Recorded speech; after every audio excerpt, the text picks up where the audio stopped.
जय बोलो देवादिदेव 1008 श्री भगवान महावीर स्वामी की जय जय जय। अहिंसा परमो धर्म की जय जय जय। परम पूज आचार्य गुरुवर श्री विद्यासागर जी महाराज की जय जय जय। परम पूज्य स्वामी श्री प्रमाण सागर जी मुनि महाराज की, परम श्री विराट सागर जी मुनि महाराज की। प्रभु भक्ति में लवलीन आचार्य मानतुंग भगवान ऋषभदेव की भक्ति में अवगाहित होते हुए उन्हें अलग अलग दृष्टि से देख रहे हैं।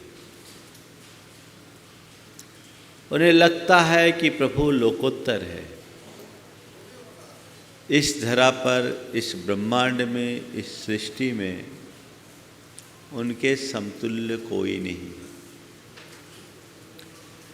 ऐसी एक भी उपमा नहीं है जो उनको दी जा सके, और ऐसा एक भी तत्व नहीं है जिससे उनकी तुलना की जा सके। वे अनुपम है, अतुलनीय है,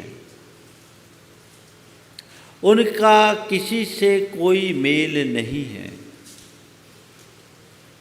फिर भी भक्ति होती है, और भक्ति जब हृदय में प्रवाहित होती है तो भक्त का मन मानता नहीं।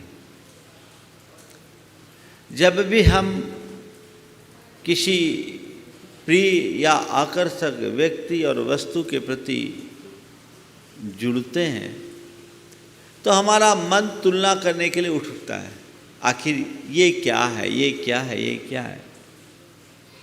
जान रहे हैं कि इनके समकक्ष कोई नहीं, कोई इसकी सानी नहीं, फिर भी आचार्य मानतुंग विभिन्न प्रतीकों को, विभिन्न तत्वों को भगवान के समक्ष रख करके देखते हैं कि देखे तो सही क्या इनमें कोई अंतर है या नहीं, और अंततः पाते हैं नहीं, प्रभु तो इससे भी श्रेष्ठ है। वे कभी दीपक को सामने रखते हैं, कभी चंद्रमा सूर्य को सामने रखते हैं, कभी चंद्रमा को सामने रखते हैं, और प्रभु के अंदर एक अलग दीप, एक अलग सूर्य और अलग चंद्र का दर्शन कर लेते हैं।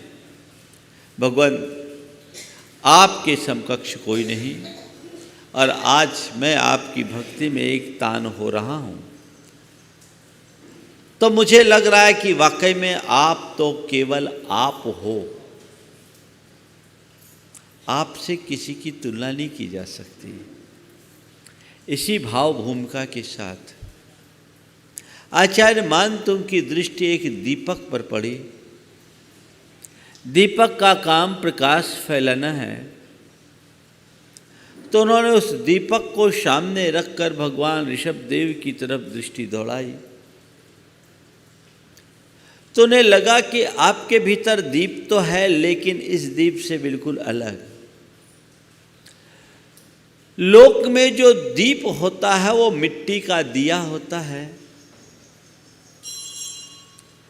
उसमें रोशनी तब होती है जब वो तेल से लबालब भरा होता है, तेल से भींगी बाती होती है और उसमें लौ लगाई जाती है। पर जब कभी भी दीपक में रोशनी होती है तो दीपक शुद्ध प्रकाश नहीं दे पाता। उस दीपक के प्रकाश के साथ साथ धुआं भी निकलता है, कालिमा भी निकलती है, उसका कालुष्य भी प्रकट होता है। उस दीपक के साथ एक और कमजोरी है कि वो हल्के से हवा के झोंके से बुझ भी जाता है। दीपक प्रकाश फैलाता है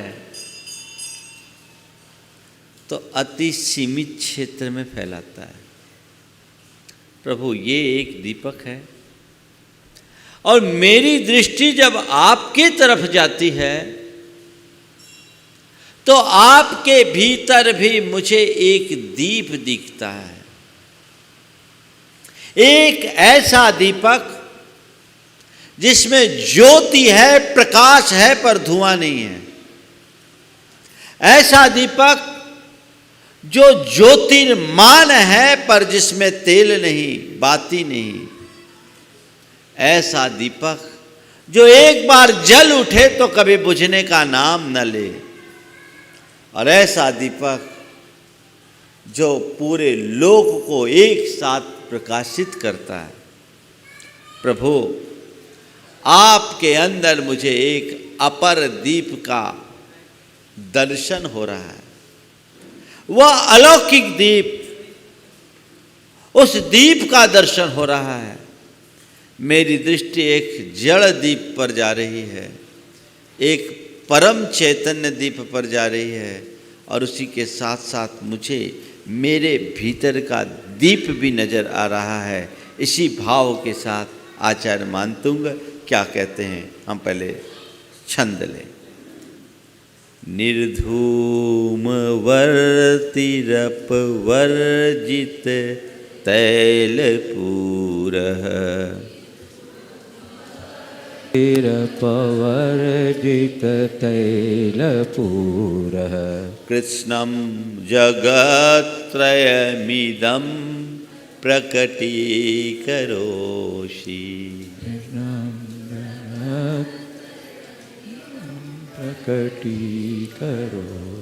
गम्यो न जातु मरुतां चलिता चलाना। गम्यो न जातु मरुतां चलिता चलाना।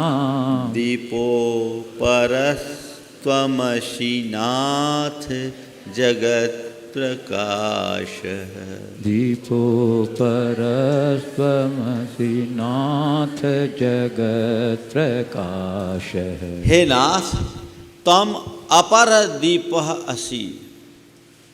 हे नाथ, आप अपर दीप हैं। अपर, जिससे ऊपर कोई नहीं, श्रेष्ठ उत्कृष्ट दीप है, परम दीप है।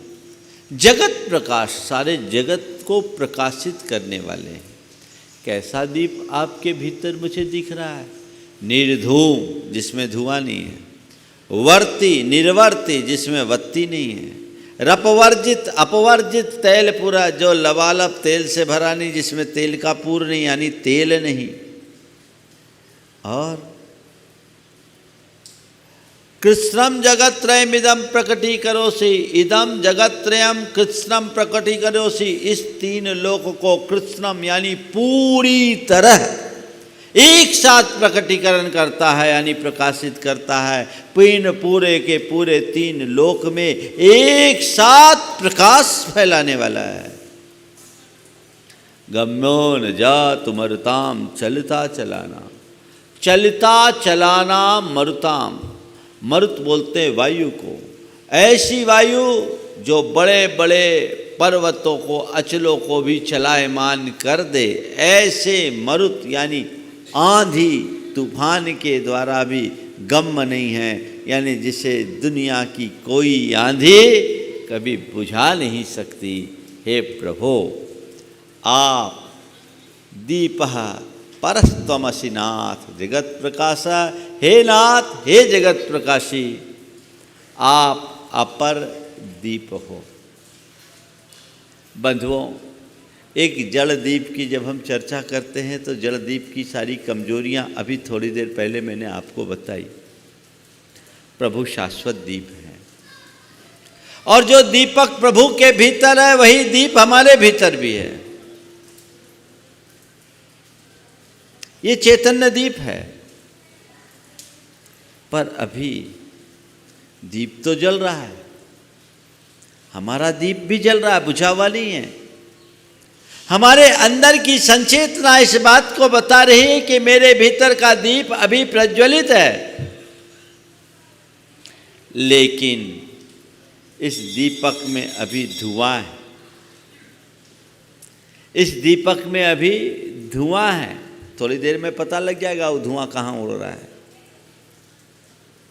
इस दीपक में जो रोशनी है उसके लिए बाती का भी आलम्बन जरूरी है, और इस दीपक के साथ तेल भी जुड़ा हुआ है।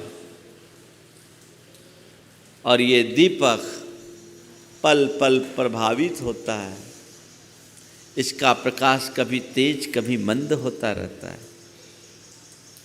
प्रभु, आज आपके दीप को देखकर मुझे मेरे भीतर के दीप की बात दिख रही है।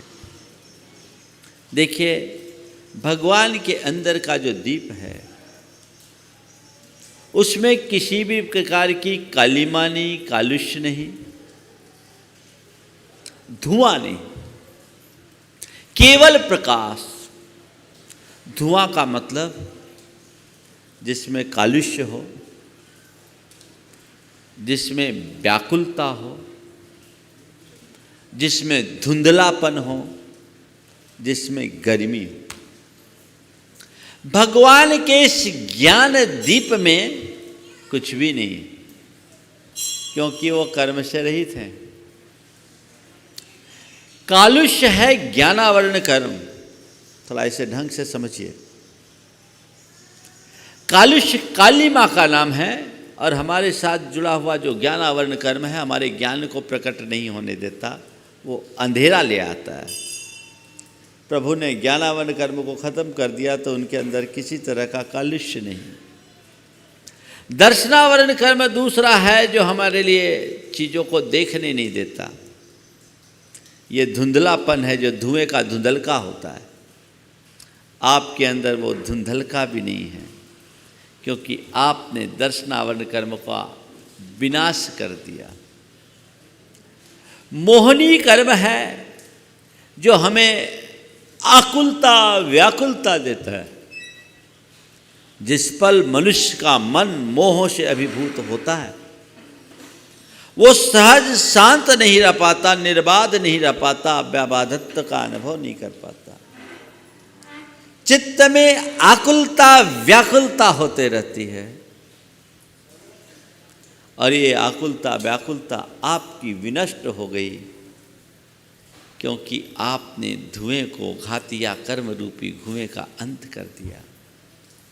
और चौथा कर्म है अंतराय कर्म, जो हमारे अंदर की शक्ति को, हमारे अंदर के उत्साह को, हमारे अंदर के उमंग और उल्लास को खंडित करता है। प्रभु, आपने उसे नष्ट कर दिया। आप परम दीप बन गए। दीपो परस्त्वमसि नाथ जगत प्रकाश। चारों घातिया कर्म का क्षय कर देने के कारण आप परम दीप हो गए। पर मैं अपने अंदर देखता हूं तो ये चारों कर्म मेरे साथ है। मेरे अंदर का ज्ञान प्रकट तो हो रहा है, लेकिन पूर्ण प्रभा के साथ नहीं। मेरे ज्ञान के ओट में भी अज्ञानता का धुआं है। जानता थोड़ा हूं, अज्ञानता ज्यादा है। ये मेरे ज्ञान की दुर्बलता को बताता है।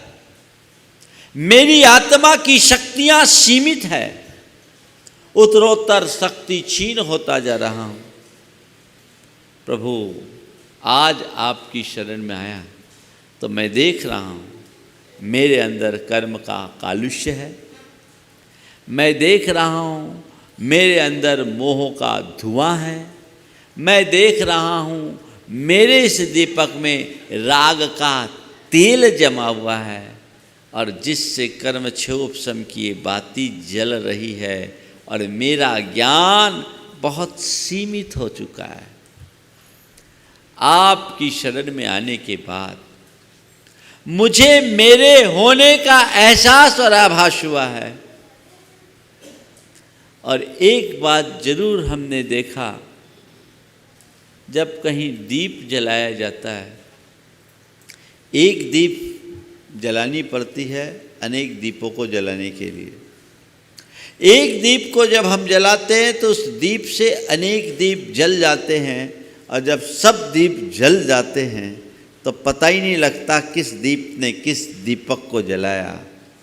प्रभु, मुझे इस रहस्य का बोध है और मैं आपकी शरण में केवल इसलिए आया हूँ कि आपकी लौ से मेरे हिये की दिए की लौ लग जाए, ताकि मैं भी आपकी तरह प्रज्वलित हो उठूं, मेरी आत्म संचेतना जागृत हो, मैं आत्मबोध से लवरेज हो सकूं और अपनी आंतरिक शक्तियों को उद्घाटित करके आपके समकक्ष हो सकूं। प्रभु, मेरा दीप अभी ये जागतिक दीप बना हुआ है, पारमार्थिक दीप बन जाए, मेरे अंदर की विकृतियां दूर हो जाए, मेरे अंदर की बुराइयां दूर हो जाए, मेरे कर्म का कालुष्य नष्ट हो जाए, तो आपकी ये वंदना सार्थक हो जाए। हम इस आध्यात्मिक प्रेरणा को अगर लेकर चले तो हमारा जीवन धन्य हो जाए। बंधुओं, हमें अपने भीतर वैसे ही दीप की आवश्यकता है। सच्चाई ये है कि प्रभु के अंदर जो दीपक है वही दीपक हमारे भीतर भी है, पर हमें उसकी पहचान नहीं। बहुत पुरानी पंक्तियां हैं जो आज के संदर्भ में मैं सुना रहा हूँ। प्रकाश पर अंधेरे की परतें जमी थी, भीतर रोशनी की बहुत कमी थी। प्रकाश पर अंधेरे की परतें जमी थी, भीतर रोशनी की बहुत कमी थी। दिमाग ने हर संभव की कोशिश किया, दिमाग ने हर संभव कोशिश किया, सुबह से शाम तक तलाशता रहा दिया, जहाँ भी जैसी भी मिली रोशनी अक्ल भीतर ले आई, लेकिन बात कुछ समझ नहीं आई, अंधेरा बढ़ता ही गया। एक दिन एक कांतिमान दिया मुस्काया, मन को सम्मोहित करता नजर आया। एक दिन एक कांतिमान दिया मुस्काया, मन को सम्मोहित करता नजर आया। दिमाग ने भीतर आने का जो ही दिया निमंत्रण, खिलखिलाकर व्यंग से हंसने लगी किरण। एक दिन एक कांतिमान दिया मुस्काया, मन को सम्मोहित करता नजर आया। दिमाग ने भीतर आने का जो ही दिया निमंत्रण, खिलखिलाकर व्यंग से हंसने लगी किरण। इस जैसा एक और दिया जल रहा है तेरे भीतर, इस जैसा एक और दिया जल रहा है तेरे भीतर। रोशनी को व्यर्थ ढूंढती अक्ल घूमती है घर घर। इस जैसा एक और दिया जल रहा है तेरे भीतर, रोशनी को व्यर्थ ढूंढती अक्ल घूम रही है घर घर। दिए के चारों ओर तम के घेरे हैं कठोर, दिए के चारों ओर तम के घेरे हैं कठोर। यदि तू इन घेरों को काट सकेगा, स्वयं रोशनी एक दिन जग को बांट सकेगा। यदि तू इन घेरों को काट सकेगा, स्वयं रोशनी एक दिन जग को बांट सकेगा। काश प्रभु के इस दीप में हम अपने अंतर्दीप को पहचाने और उसे उद्घाटित करने की कोशिश करें, तो हम अपने जीवन को नई उपलब्धियों तक पहुंचा सकेंगे। अब आगे चलते हैं। प्रभु दीपक तो है ही, आप जल दीप तो नहीं है। थोड़ा सूरज से आपका मिलान करके देखता हूँ। सूरज आप में सूरज जैसा दिखता तो है, देखूं क्या सामने है। देखिए, नास्तं कदाचिदुपयासि न राहुगम्य,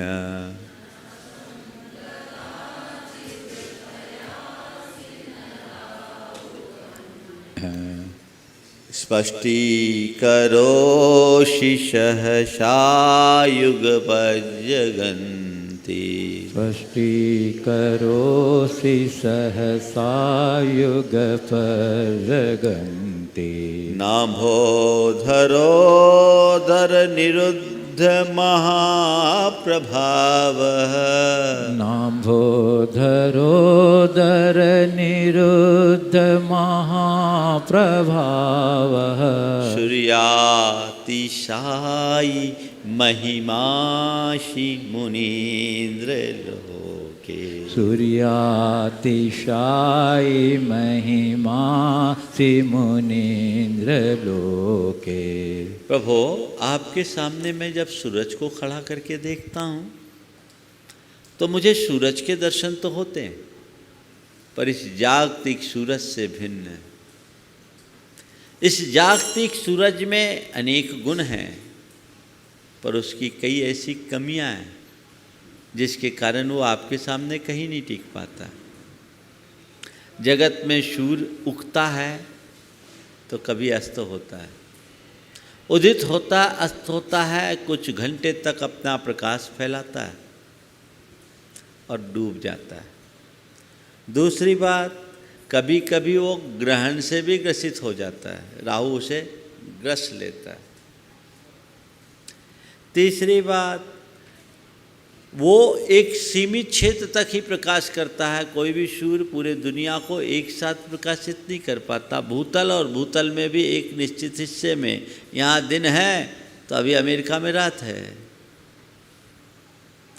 चौथी बात, कभी कभी बादलों के ओट में छिप जाता, अभी सूरज के दर्शन नहीं हो रहे 3 दिन से।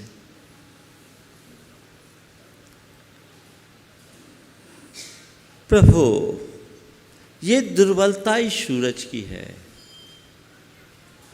लेकिन आपके भीतर झांक कर देखते हैं तो ऐसा लगता है कि आपका सूर्य कभी अस्त होने वाला नहीं है, सदा उदित रहने वाला है। आपको कोई ग्रहण नहीं ग्रस सकता। आपका सूर्य सारे जगत को एक साथ प्रकाशित करता है, तीनों लोकों को प्रकाशित करता है, और किसी भी प्रकार के बादल की ओट में वो नहीं आ सकता।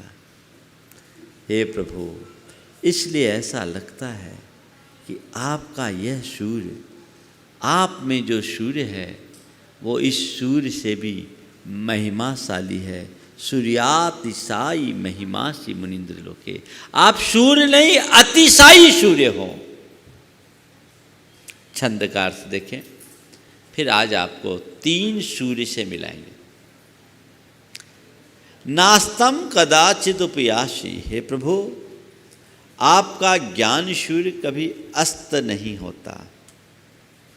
न राहु गम्य, ऐसा कहते हैं कि राहु की छाया पड़ने से सूर्य पर ग्रहण आता है, सूरज काला हो जाता है, दिन में रात्रि जैसा अंधेरा हो जाता है।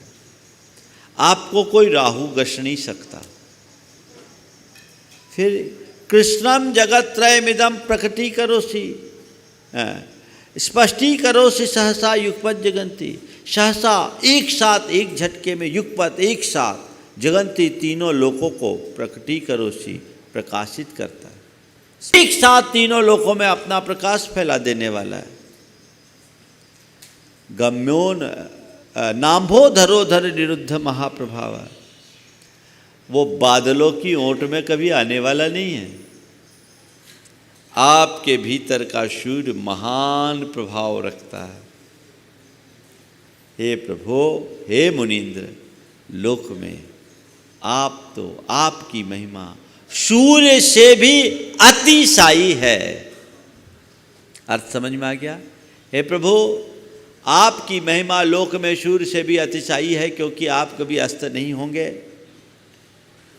आप कभी राहु जैसे ग्रह से ग्रसित नहीं होंगे, आप पर ग्रहण नहीं लग सकता। आप 3 लोक को एक साथ प्रकाशित करते हो। आपको कोई बादल की ओट नहीं मिलती, और आप महान प्रभाव वाले हो, इसलिए आप सूर्य से भी अतिशायी हो। देखिए, जगत के सूर्य से तो हम सब वाकिफ़ हैं, लेकिन अगर तुलना करें तो ये सब हमारे आत्म सूर्य के साथ भी जुड़ता है। अगर हम देखते हैं तो हमारा आत्मा ध्रुव तत्व है। उदित होना यानी जन्म, और अस्त होना यानी मरण। आत्मा का ना जन्म होता है न मरण, पर हमारी पर्यायें उत्पन्न होती और नष्ट होते रहती। यद्यपि मैं शाश्वत हूँ, मेरा ज्ञान शाश्वत है, लेकिन कर्म के बंधन से बंधा होने के कारण अभी मैं जन्म और मरण के चक्र में फंसा हूँ। जन्म और मरण के चक्र में फंसा हूँ। कभी जन्म हो रहा है, कभी मरण। मेरा ज्ञान भी कभी बढ़ता है, कभी घटता है। तो मैं उदित और अस्त होने वाला हूँ। किसके कारण? कर्म के कारण। न राहु गम्य। प्रभु आप तो, ये राहु क्या है? राहु 9 ग्रहों में एक ग्रह माना जाता है। कहते हैं राहु की छाया जब सूर्य पर पड़ती है तो सूर्य ग्रहण लग जाता, काला हो जाता, राहु का रंग काला मानते हैं। ये राहु कौन है? कर्म रूपी राहु, जो हमारे आत्म सूर्य के ज्ञान प्रकाश को पूरी तरह प्रकट नहीं होने देता। ये कर्म का राहु है। हम आप सबका ज्ञान कर्म राहु से प्रभावित है। कभी पूर्ण ग्रहण तो नहीं लगा, लेकिन खंडग्रास तो है। लब्ध्यक्षर का अनंतवां भाग ज्ञान निगोदिया जीव के पास रहता है, लेकिन राहु है ये कर्म का। कर्म की जितनी प्रगाढ़ छाया होगी, हमारा ज्ञान उतना कुंद होता है। और कर्मावरण जितने विरल होते हैं, हमारा ज्ञान उतना प्रखर बनता है। तो हमारा ज्ञान कर्म रूपी राहु से प्रभावित है। प्रभु आपका ज्ञान त्रिलोक और त्रिकाल को एक साथ प्रकाशित करता है। मेरा ज्ञान सीमित है। सुबह का शाम को याद नहीं रहता, शाम का सुबह याद नहीं रहता। इतना तो मेरा ज्ञान है। धन्य हो आप। आपकी और मेरी महिमा कहाँ? और नाभोधरोधर निरुद्ध महाप्रभावा। जैसे बादल सूर्य के तेज को रोक लेते हैं, आपके अंदर कर्म के बादलों का कोई रोल नहीं, क्योंकि आपने अपने ध्यान के तेज के बल से साधना की वायु चलाकर सारे बादलों को उड़ा दिया, निरभ्र हो गए। पर अभी हमारे आत्मा में ये कर्म का आवरण है। जितना क्षोभशम उतना झीना प्रकाश हमारे भीतर प्रकट होता है। प्रभु आपके संपर्क में आने के बाद मैं अपने भीतर के उस सूर्य को प्रकट करना चाहता हूँ, जो आप जैसा सूर्य है। प्रभु सच में आपकी महिमा सूरज से भी अधिक अतिशायी है। ये सूरज आपके आगे कहीं नहीं लगता। और आपकी शरण में आने के बाद मुझे लग रहा है कि जो सूर्य आपके भीतर है, वही सूर्य मेरे भीतर है। प्रभु ऐसी शक्ति और सामर्थ्य दे कि मैं अपने भीतर के सूर्य को प्रचंड प्रताप के साथ प्रकट कर सकूं।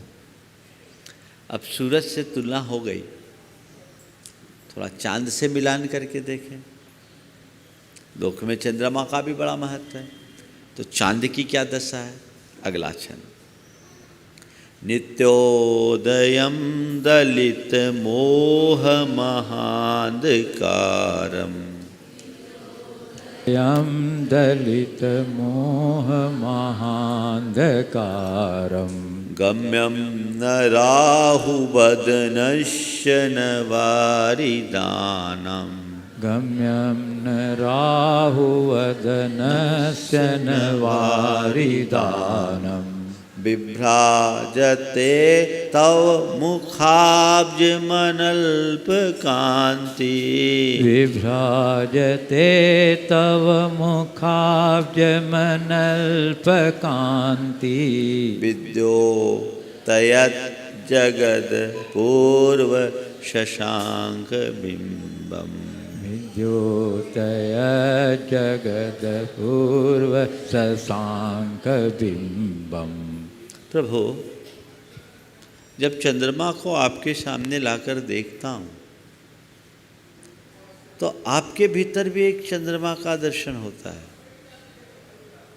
लेकिन वो अपूर्व चंद्र है। लोक में जो चंद्रमा होता है वो उदित होता है और अस्त होता है, पूर्णमासी को पूर्ण होता है, अमावस्या को शून्य हो जाता है। लेकिन आपका मुखचंद्र हमेशा खुला है, नित्योदयम, नित्य उदित रहने वाला। चंद्रमा अंधेरे को दूर करता है, पर आपका यह मुखचंद्र दलित मोह महांधकारम, सारे संसार के मोह रूपी महांधकार का नाश कर देता है। नित्योदयम दलित मोह महांधकारम, गम्यम न राहु अदनश्य न वारिदाना, न कर्म रूपी राहु के मुंह में जाता है। लोक का चंद्रमा तो राहु ग्रस लेता है, ग्रहण लगता है उस चंद्रमा को, लेकिन आपके मुखचंद्र को कोई ग्रहण नहीं लगने वाला, क्योंकि आपने उसे ग्रसने वाले राहु रूप कर्म को ही खत्म कर दिया।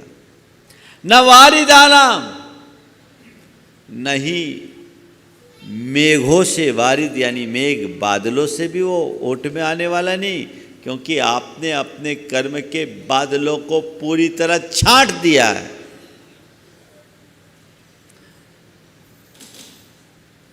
बिभ्राजते तौ मुखाब्ज मनल्प कांति, तौ मुखाब्ज आपके मुख कमल की अनल्प कांति, चंद्रमा की कांति है पर अल्प कांति है।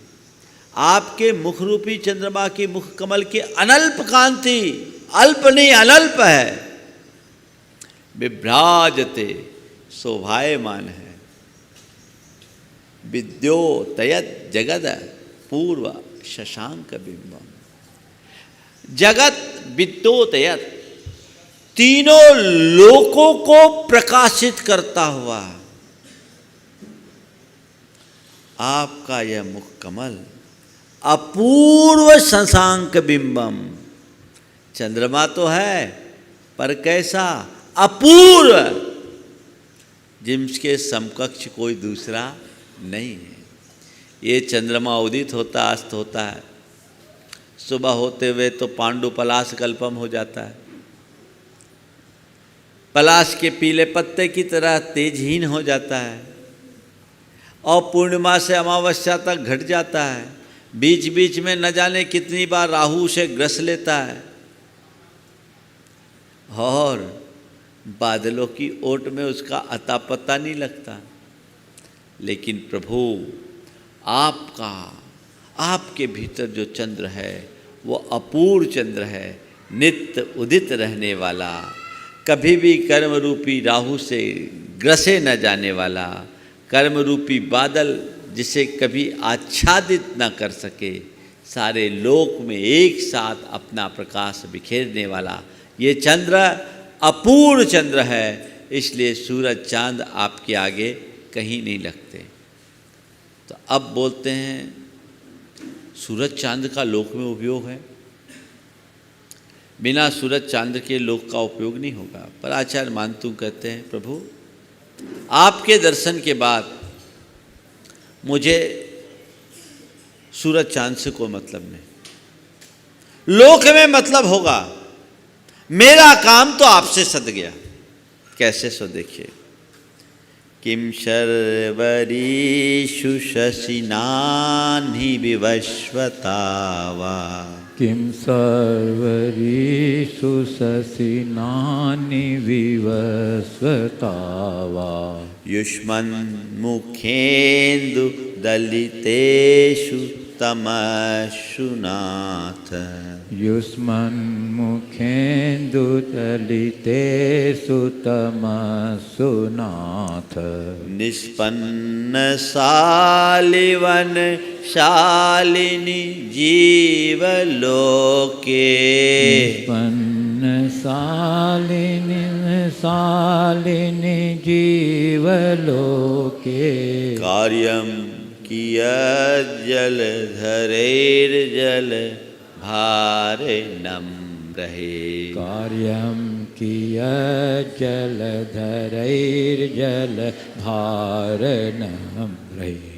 हे भगवान, चंद्रमा की उपयोगिता रात में है क्योंकि चंद्रमा अंधेरा छाटता है।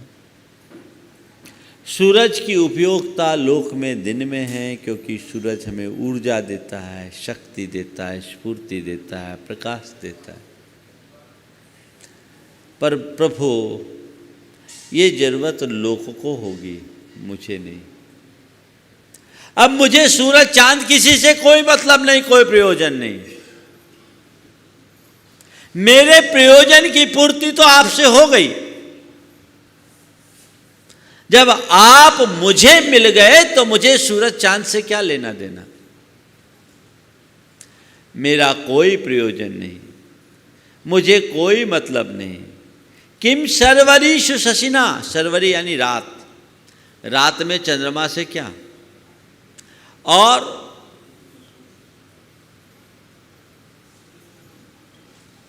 अन्नी विवस्वता वा, अन्नी अन्नी बोलते हैं दिन को, अहन से अन्नी बोलते हैं। अन्नी यानी दिन में, विवस्वत यानी सूर्य से क्या। रात में चंद्रमा से क्या प्रयोजन और दिन में सूरज से क्या मतलब। क्यों? युष्मन मुखेंदु दलितेषु तमस्सु नाथ। जब आपके मुख चंद्र के प्रताप से अंधेरा छट गया तो मुझे रात में चंद्रमा से और दिन में सूरज से क्या मतलब। कोई मतलब नहीं, क्योंकि सूरज और चांद की यही उपयोगिता है कि वो प्रकाश देते हैं। और जिसने पूरा ये अंधेरा समाप्त कर दिया, जहाँ अंधेरा ही ना हो वहाँ सूरज और चांद से क्या मतलब। जहाँ अंधकार ही ना हो वहाँ सूरज चांद से क्या प्रयोजन, कोई प्रयोजन नहीं। मुझे नहीं चाहिए सूरज से कोई मतलब नहीं, मुझे चंद्रमा से कोई मतलब नहीं। मेरे सूरज चांद तो केवल आप हो, मुझे औरों से कोई प्रयोजन नहीं। उदाहरण दिया, निष्पन्न साली वन सालिनी। जीवलोक, जीवलोक में निष्पन्न साली, जिसकी धान की फसल पक गई, ऐसे वनशालिनी खेत में लगी। धान की फसल के पक जाने पर जलभार नम्रे जलधरे किम कार्यम। पानी के भार से भरे हुए काले काले कजरारे बादलों का क्या प्रयोजन। कोई प्रयोजन नहीं। पानी और बादल की आवश्यकता और उपयोगिता वहाँ है जहाँ अभी फसल अपक्व है। जो कच्ची फसल है उस फसल को सूखने से बचाने के लिए पानी की जरूरत है। लेकिन जब फसल पककर तैयार हो गई तो पानी की क्या जरूरत। प्रभु, सूरज चांद के पीछे वे लोग भागे जिनकी फसल अभी कच्ची है। यहाँ सूरज चांद का मतलब केवल ऊपर के सूरज चांद को मत लेना। यहाँ सूरज चांद का मतलब बाह्य आलंबन, जो सूरज की तरह है, चांद की तरह है, धन वैभव की तरफ है, भोग विलासता की तरफ है, सांसारिक पदार्थों में सुख की तरफ है। बाह्य आलंबन के पीछे वे भागे जिनकी ज्ञान की फसल अभी पकी नहीं है। मेरी ज्ञान की फसल पक गई है। मैं अब परिपक्व हो चुका हूं। मेरा सारा प्रयोजन आपकी शरण से पूरा हो रहा है। मुझे सूरज चांद से कोई मतलब नहीं। युष्मन मुखेंदु तलितेषु तमस्सु नाथ। आपकी शरण में आते ही मेरा मोहांधकार छूट गया है, नष्ट हो गया है। अब मुझे कोई प्रयोजन नहीं। अब मुझे केवल आपका आलंबन चाहिए। आप लोग भजन में बोलते, मिल गया है प्रभु अब तेरा सहारा, अब किसी का सहारा नहीं चाहिए। अब मुझे किसी की जरूरत नहीं है। ऐसे कहावत है, का वर्षा जब कृषि सुखाने, ये कहावत है। और जब फसल सूख गई, अब पानी बरसने से क्या मतलब। आचार्य मानतु कहते हैं लोक की कहावत है, ये लोक की कहावत है। यहां तो कह रहे का वर्षा जब कृषि पकाने, क्या का वर्षा जब कृषि पकाने, हमारी फसल पक चुकी है, अब हमें किसी बाहरी बरसात की जरूरत नहीं, मैं तरोताज हो चुका हूं प्रभु, आपके अलावा अब मुझे किसी से कोई प्रयोजन नहीं, मुझे कोई मतलब नहीं, कोई लेना देना नहीं, आप मेरे हो, मैं आपका हो गया हूं और किसी की जरूरत नहीं।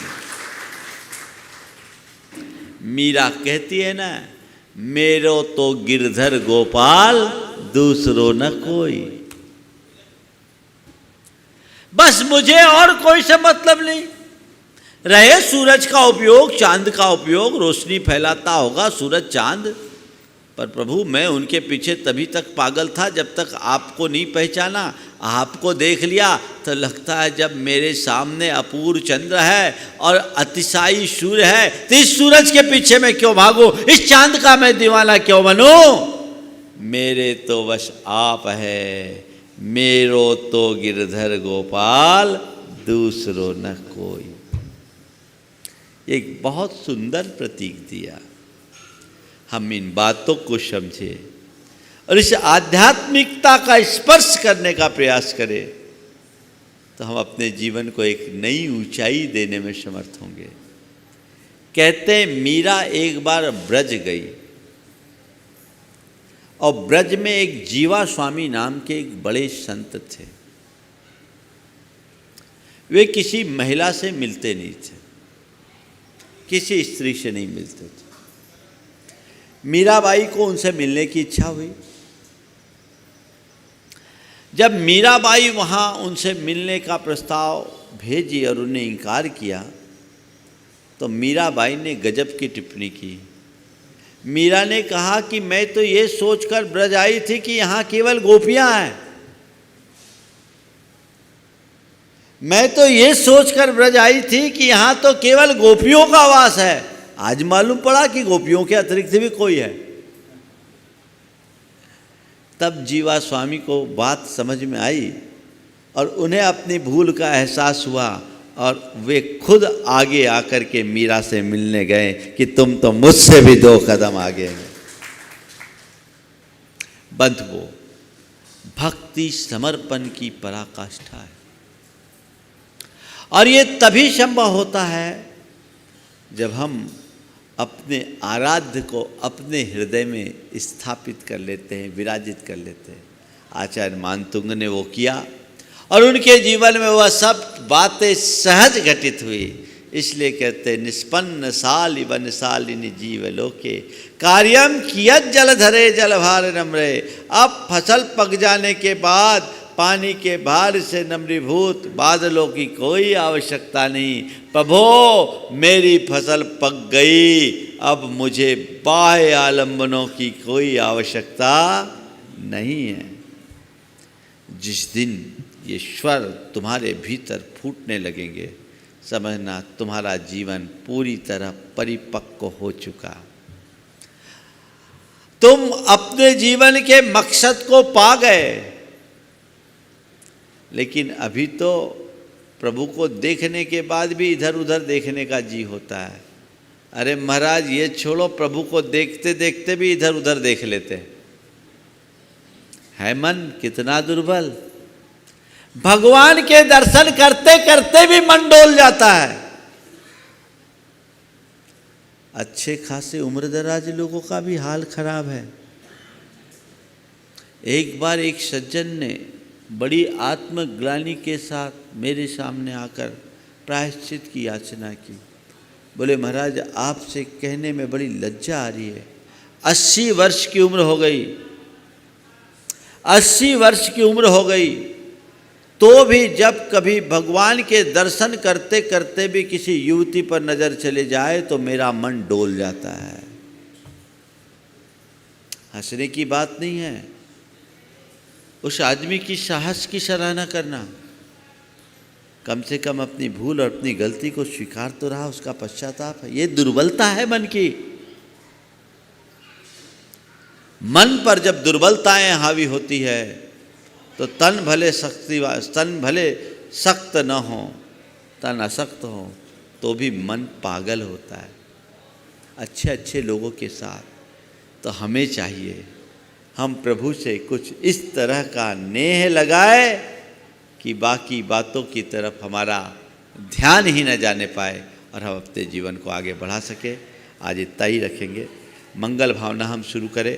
उससे पूर्व जैसा कि अभी आपको बताया गया, आने वाले 10, 11 और 12 ये 3 तारीखों में भावना योग का शिविर यहाँ पर आयोजित है। भावना योग से बहुत सारे लोग परिचित हैं। जो लोग सोमवार को प्रवचन और शंका समाधान के कार्यक्रम में देखते हैं वो इससे वाकिफ़ है। भावना योग एक ऐसा अभिनव प्रयोग है जो हमारे तन के स्वास्थ्य, मन की मस्ती और चेतना की शुद्धि का आधार है। यह वह वैज्ञानिक प्रक्रिया है जिसका आलम्बन लेकर हम अपने सभी मनोकायिक दुर्बलताओं को दूर कर सकते हैं, शारीरिक बीमारियों को भी बहुत हद तक नियंत्रित कर सकते हैं और अपनी चेतना का शुद्धिकरण कर सकते हैं। पिछले अनेक माहों से अनेक लोगों ने इसका प्रयोग किया, उन पर इसका बहुत व्यापक असर है और ये मूल जैन साधना है। सबसे बड़ी विशेषता ये है जिसमें प्रार्थना, प्रतिक्रमण, प्रत्याख्यान और सामायिक जैसी क्रियाएं हैं। Inner nourishment, inner cleaning, inner resolution और इनर रिफ्लेक्शन के ये 4 चरण हैं, जिस 4 चरण से आप अपने पूरे के पूरे जीवन में आमूलचूल परिवर्तन घटित कर सकते हैं। बड़ा सफल प्रयोग रहा था सिद्धवरकूट के इस शिविर का। पुनः ये मौका आप सबके लिए आया है। मात्र 200 लोगों की अनुमति अभी हमने दी है। आपके लिए जो व्यवस्था यहाँ दी है, जो भी लोग चाहते हैं कि भावना योग का मैं लाभ लूँ वह ज़रूर आए। और मैं चाहूँगा समाज के युवा वर्ग विशेष रूप से आए। 15 साल से ऊपर के जितने लोग हैं वो आए। बच्चों के लिए फिर कभी अलग से भावना योग करेंगे, क्योंकि बच्चों का कार्यक्रम और बड़ों का कार्यक्रम अलग होता है। लाभान्वित होना चाहिए। आप अपनी मन को, अपने दोषों को और अपने दुर्बलताओं को से मुक्त करना चाहते हैं तो आप इसका एक बार लाभ लीजिए। ये जीवन के लिए एक बहुत बड़ा परिवर्तन होगा।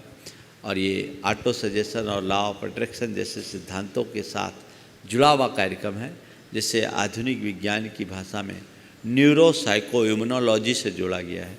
इसके बहुत सारे प्रयोग अभी हुए हैं जिसकी सूचना इस शिविर के माध्यम से आपको मिलेंगे। उन 3 दिनों में सुबह से शाम तक के आपके कार्यक्रम होंगे। सुबह भावना योग होगा, फिर इसी पर प्रवचन होगा, मध्याह्न में एक विशेष संवाद का कार्यक्रम होगा और शाम का शंका समाधान तो होगा ही। ये पूरे दिन का कार्यक्रम है। तो जो लोग भी यहाँ आएंगे समय पर अपना पंजीयन कराएं ताकि आपकी सुचारू व्यवस्था हो। इसी तरह श्रावक संस्कार शिविर की बात की गई। श्रावक संस्कार शिविर प्रतिवर्ष लगता है, इस वर्ष भी लगेगा। पर इस वर्ष मेरा आप सबसे कहना है, ज़्यादा उम्र के लोग ना आए, जिनका शरीर चलता ना हो वो ना आए, अशक्त लोग ना आए, स्वस्थ लोग आए ताकि आप लाभ ले सके। और इस बार के शिविर में प्रातःकाल प्रतिदिन भावना योग कराया जाएगा। उसके बाद पूजा विधान सबको मालूम है। 10 लक्षण के दिनों में पूजन विधान भी होता है, 10 लक्षण मंडल विधान होता है, पूजन होती है, प्रवचन होता है, पूरे दिन आनंद होता है। मध्याह्न में महाराज श्री के द्वारा आप सबको प्रतिक्रमण सामायिक कराया जाता है। दोपहर में तत्वात् सुत का व्याख्यान होता है और शाम का शंकर समाधान और प्रभु भक्ति के साथ सुबह से शाम तक का समापन का कार्यक्रम है। सभी को मालूम है शिविर में बहुत सीमित संख्या है, इसलिए जल्दी अपना पंजीयन लोगों को करा लेना चाहिए। मुझे जैसी सूचना मिली अनेक लोगों ने अपना रजिस्ट्रेशन करा लिया। मैंने हमेशा कहा निःशुल्क कराने से किसी चीज़ का मूल्य नहीं होता। कम से कम आपके निमित्त जितना खर्च है उसका एक अंश तो आपको मिलना ही चाहिए। और यहाँ भी जो समिति ने आपको रजिस्ट्रेशन शुल्क दिया उससे ज़्यादा की सामग्री आपको देंगे। इस बार सभी को हथकरघे की धोती दुपट्टे मिलने वाले हैं, वो अपने आप में बहुत कॉस्टली है। तो ये सब है, इसलिए अगर आपसे राशि ली जा रही है तो उससे ज़्यादा का आपको दिया जाएगा। शिविर प्रमाणिक क्यों बोलूँगा? हाँ, जैसा अभी बता रहे प्रमाणिक ऐप पर और वेबसाइट पर यह आपको सामग्री उपलब्ध है, अभी आपको जानकारी दे दी जाएगी। आप पंजीयन यथाशीघ्र कराएं, नहीं तो जो नंबर चल रहे हैं उनसे संपर्क करके आप बात कर सकते हैं। इसी तरह विधान की लोगों की बड़ी इच्छा थी, बहुत सारे लोग मुझसे आगे आकर के बोलते थे महाराज विधान यहाँ होगा, हम सम्मिलित होना चाहते हैं। इसलिए हमने समय से बता दिया, जो लोग भी विधान में सम्मिलित होना चाहते हैं वे शीघ्र अपने नाम दें। जैसी मुझे जानकारी कल घोषणा हुई 16 नाम की जानकारी अभी आ रही है। आज शाम तक संभवतः उन नामों की घोषणा हो जाएगी। और जिनको विधान में अपनी सहभागिता लेनी है शीघ्र समिति से संपर्क करके अपना स्थान रख लें, क्योंकि इस बार 52 मंडल ही होना है। और फिर यदि आप लोगों का उत्साह अधिक दिखेगा तो उसके बारे में हम विचार करेंगे कि उसका दूसरा रूप क्या हो सकता है। लेकिन मंडल तो 52 ही होंगे, इस बात को आप सबको ध्यान में रखना है। इसका पूरा लाभ लें और ये सिद्ध क्षेत्र में आकर अपने जीवन को पूरी तरह बदलने का ये सुनहरा मौका मिला है, इसका फ़ायदा उठाएं। जय बोलो परम पूज्य आचार्य गुरुवर श्री विद्यासागर जी।